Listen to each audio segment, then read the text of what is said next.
你们可以做床头收纳袋、门后收纳袋、窗门收纳袋、壁挂收纳袋，通通都可以做。这是之前做过帽子的双色被套，今天准备用它来做一个家家都需要的家居物品。我就取这边的剩下的这点的圆宽度，大概是63厘米，我这边画一个1米的长度吧，血丝画线，把它裁剪下来。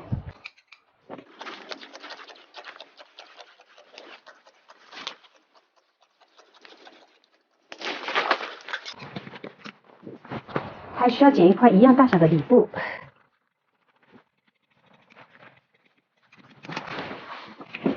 剪出3条白色的，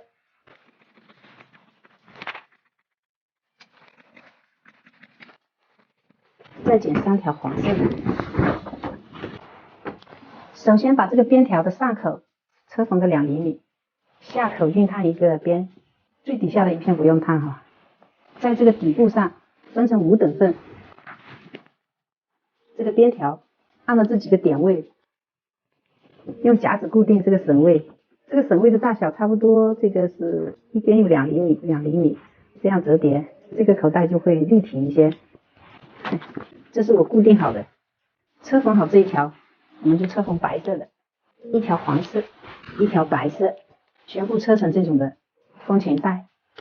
夹子固定好就比较容易车缝。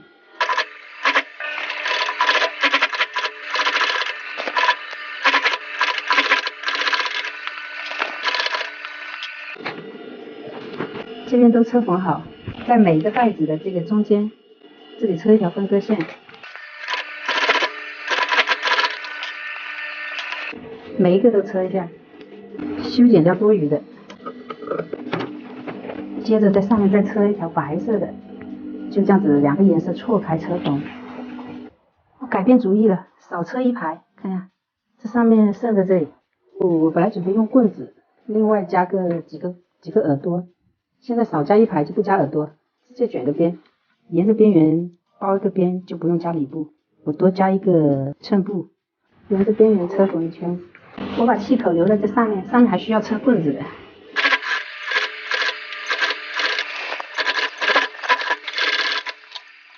把这尖角剪掉，从这个预留的小口放出。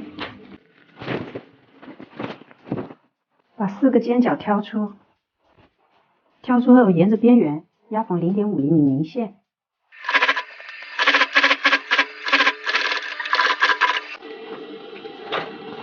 这里再车一个穿棍子的这个通道。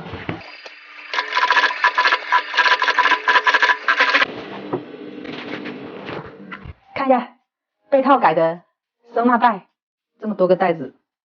这是我这么多杂乱的这些物品，全部装进去。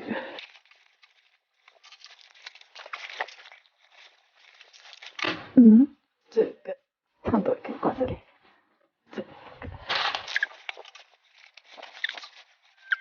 个，哇，还有我这么多的，这些东西都可以收纳。这是小烫斗的这是充电器，